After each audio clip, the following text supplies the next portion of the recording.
मैं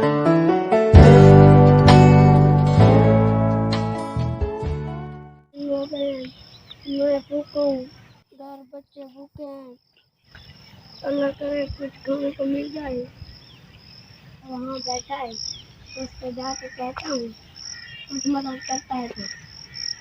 उनसे बात करता हूँ, ये पता नहीं कहाँ से आ जाते हैं। चल चल जा, दे दो, मैंने आपको कहा चले जाओ, आप क्यों नहीं जाते? कुछ दे दो। जाओ।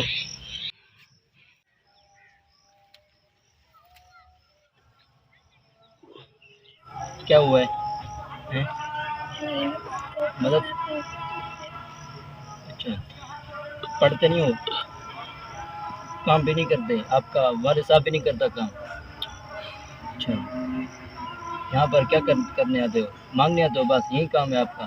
ऐसा न करें, हर वक्त अगर आपकी तो छोटी सी उम्र है, अब इस उम्र में भी आप मांगने लग जाएं तो फिर बड़े होकर भी आप मांगने लग जाएंगे।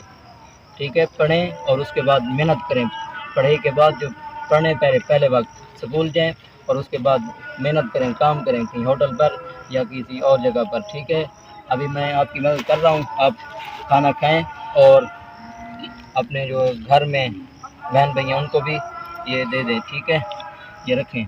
ठीक है, खाना खाएं और दूसरों को भी, जो आपके भाई हैं या बहनें हैं उनको भी खिलाएं। ठीक है, आइंदा यहाँ पर रोडों के ऊपर नहीं आना, मांगने नहीं आना। ठीक है, ये बुरी आदत है, बहुत बुरी आदत है। अगर आप इसी उम्र में भी मांगने लग जाएं तो बड़े होकर भी आप मांगेंगे, आपकी औलाद होगी वो भी मांगेगी। ऐसा ना करना। ठीक है।